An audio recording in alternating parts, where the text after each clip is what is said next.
Good morning dear students. मैं Avinash Agrawal, assistant professor of zoology from government Bangur college Didwana. प्यारे विद्यार्थियों, आज हम orientation, navigation and homing in animals के बारे में चर्चा करेंगे, जिसका एक अंतिम सोपान है नेविगेशन इन बर्ड्स। तो आइए हम देखते हैं इसके बारे में। Buds used a number of methods to find their way during migration.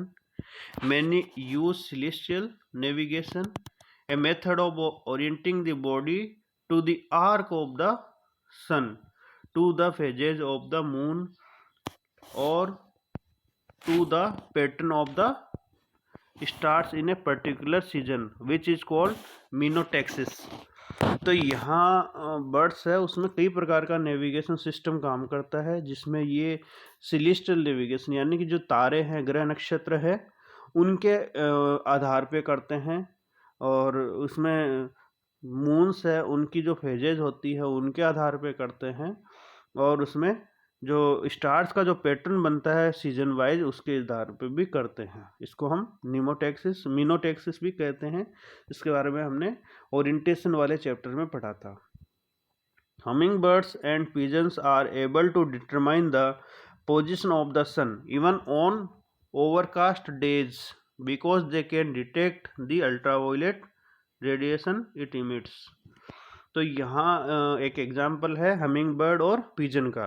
तो ये जो है डायरेक्शन है वो डिटरमाइन कर पाते हैं सूर्य की ऐसी स्थिति में जब बादल छाए हुए हो, क्योंकि ये अल्ट्रावायलेट रेडिएशंस हैं उनको भी डिटेक्ट कर पाते हैं। यानी कि यहाँ पे कुल मिला के सनलाइट है वो इसको गाइड करती है कि किस प्रकार उनको नेविगेट करना है। Experiment in planetarium on night migrant birds such as white throated warbler and indigo bunting reveal that they orient themselves by the position of star in the night sky। तो यहाँ एक एक्सपेरिमेंट हुआ है जो कि रात में माइग्रेट करने वाले बर्ड्स के ऊपर था, जैसे कि वाइट थ्रोटेड वार्बलर और इंडिगो बंटिंग। ये दोनों छोटे बर्ड्स हैं, और इनके ऊपर जब प्रयोग किया गया तो देखा उन्होंने कि ये सूर्य की ये जो तारे हैं, नक्षत्र, ग्रह नक्षत्र है, स्पेशली आसपास के ये जो गैलेक्सी, ये पैटर्न बनते हैं स्टार्स के, तारों के, उनकी पोजीशन के आधार पे इन्होंने माइग्रेशन को शो किया।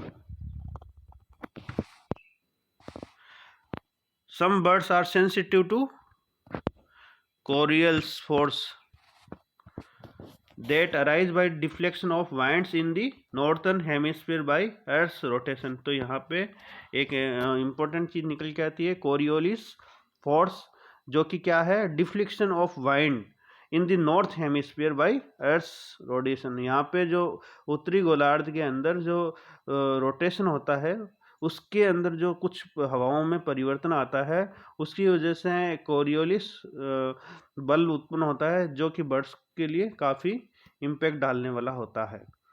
सम diurnal birds use topographical landmarks such as mountains, rivers, valleys and forests to orient themselves on the migration route। यहाँ पे जो कुछ बर्ड्स है जो शाम के समय स्पेशली निकलते हैं, यानी कि सुबह शाम के समय जब निकलते हैं तो इनको ओरिएंटेशन के लिए लैंडमार्क्स की ज़रूरत पड़ती है, जैसे कि कुछ आपके पहाड़ है, नदियाँ है, घाटियाँ है और जंगल है।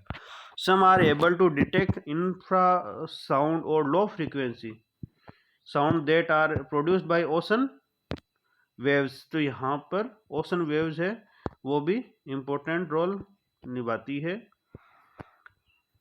Many birds, particularly seabirds, identify their destinations by characteristics odors। तो यहाँ देखो हमने बात की थी कि यहाँ पे ऑर्डर है यानी गंध है,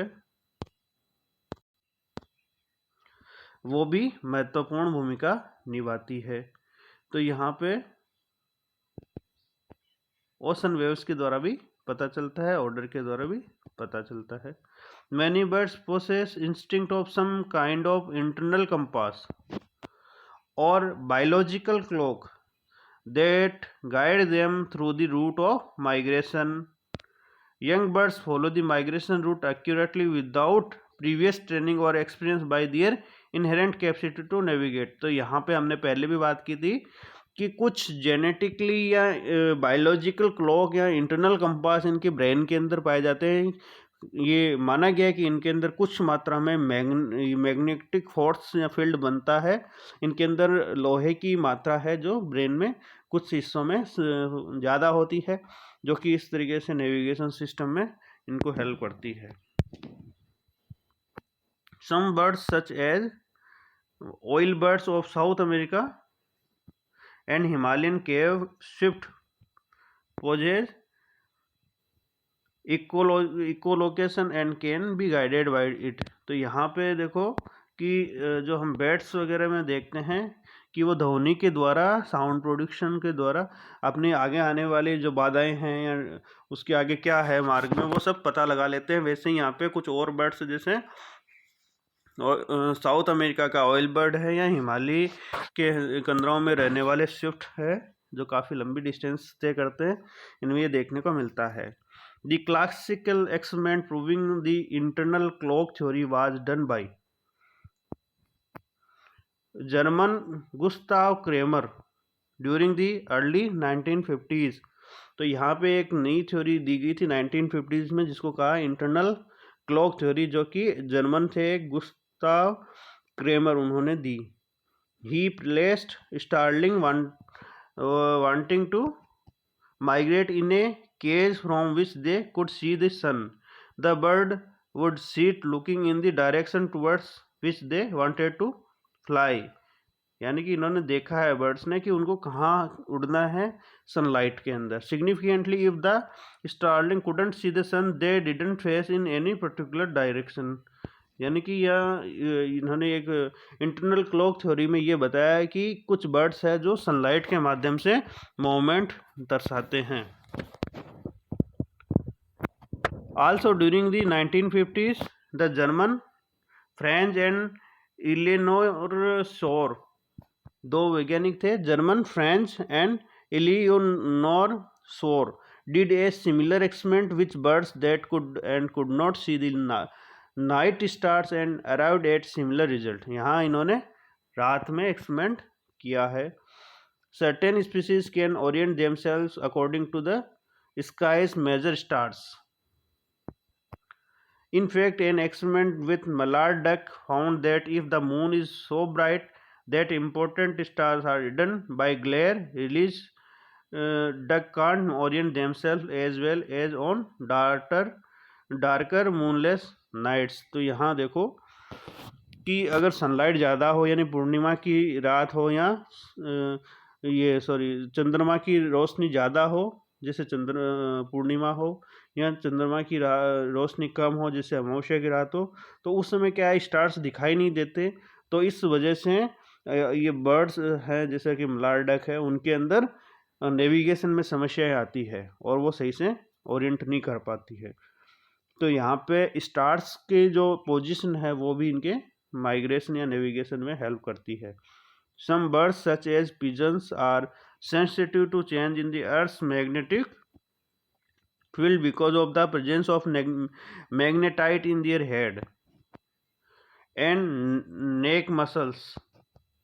during early 1970 W.T. Keaton tied small bar magnets on the back of pigeons. When released at location the birds had never seen before, the pigeons with non-magnetic bar found their way home, but those with bar magnets got confused. तो यहाँ जो हमने पहले ही बोला, अभी चर्चा की थी कि इनके ब्रेन और नेक मसल्स के अंदर मैग्नेटाइट पाया जाता है कि जो लोहे का एस्क है जो अपनी पृथ्वी की जो मैग्नेटिक फील्ड है उसको सेंस कर पाता है और उस सेंस के आधार पर वो नेविगेशन शो कर पाता है और अपने घर को लौट आता है.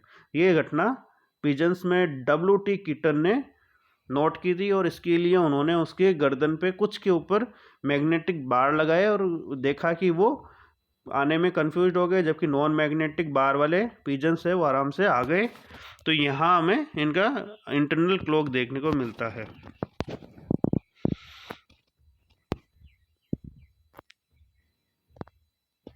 In 2007, German scientists found tiny iron oxide crystals in the skin lining of the upper back of pigeons, which might be of help to the birds to sense the Earth's magnetic field and assist them to identify their geographical position। तो यहाँ पे इन्होंने एक और आगे scientist है, German scientist, उन्होंने इनकी जो अपर बेक है, बीक है, जो आपके पिजन है यानी चोंच है, उसकी जो स्किन की लाइनिंग है वहाँ उन्होंने आयरन ऑक्साइड के क्रिस्टल्स पाए हैं, जो कि इनको माइग्रेशन में हेल्प करते हैं, पृथ्वी के मैग्नेटिक फील्ड को सेंस करते हुए जियोग्राफिकल पोजीशन को निर्धारण करने में मदद करते हैं।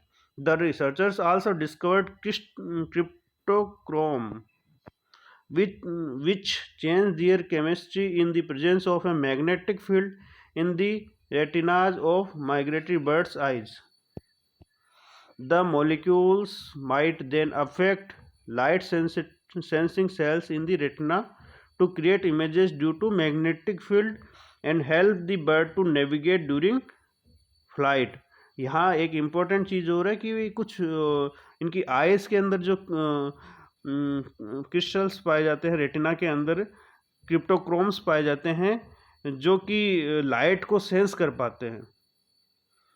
यानी कि कुछ जो नाइट में माइग्रेट करने वाले बर्ड्स की आइज़ हैं, उनके अंदर क्रिप्टोक्रोम्स पाए जाते हैं, जो कि पृथ्वी के मैग्नेटिक फील्ड को सेंस करते हैं और उस हिसाब से उनकी स्थिति में परिवर्तन आता है, उनके अंदर चेंजेज आते हैं, और उसके आधार पे बर्ड्स है वो एक इमेज बना पाता है कि किस डायरेक्शन में किस तरीके से नेविगेट करना है। Infrasound travels much further than ordinary sound and it comes from many different natural sources including ocean waves, surf, wind, storms, earthquakes, and other geological events.